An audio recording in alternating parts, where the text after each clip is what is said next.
কথায় বলে পিঠা খায় মিটার বলে।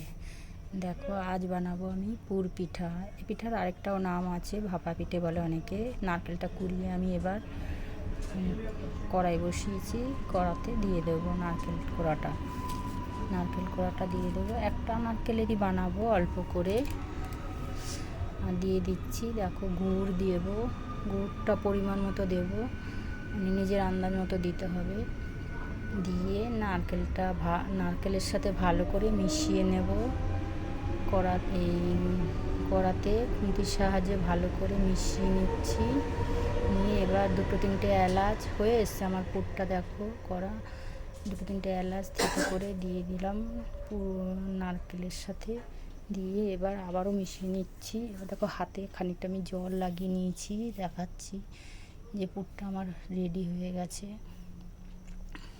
এবার কড়াতে জল দিয়ে পরিমাণ মতো নুন দিলাম, দিয়ে ভালো করে মিশিয়ে নিচ্ছি নেড়ে খুন্তি দিয়ে।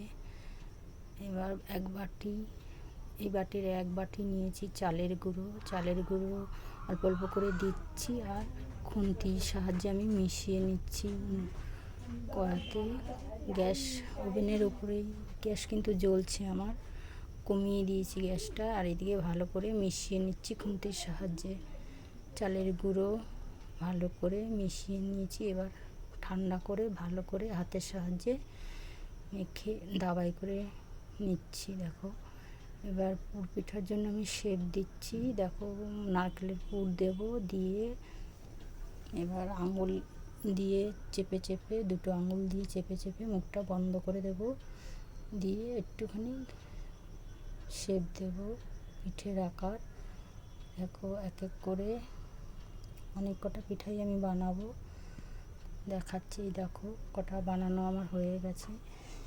এরকম এক এক করে সবগুলো আমি বানিয়ে রেডি করে নেব থালায়। এক এক করে সব বানিয়ে নিচ্ছি পরপর। এই দেখো পুরো বানানো আমার কমপ্লিট হয়ে গেছে। এবার আমি এটাকে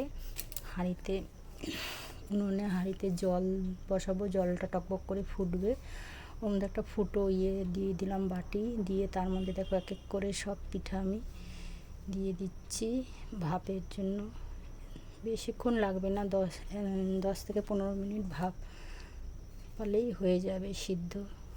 পুর পিঠা রেডি। দেখো এই ঢাকনাটা দিয়েছিলাম, কিন্তু এই ঢাকনাটা দিয়ে ভাপটা বেরিয়ে যাচ্ছিলো বলে আবার পরে আমি থালা দিয়ে ঢাকা দিয়েছিলাম। দেখো পুর পিঠা আমার হয়ে গেছে, তোমাদের দেখাচ্ছি। দাঁড়াও একটা ভেঙে কেমন, দেখো এই যে দেখো যেমন নরম তেমন দেখতে ভিতরের পুরটা। দেখো আরেকটাও দেখাচ্ছি ভেঙে। পুর পিঠা করা আমার রেডি হয়ে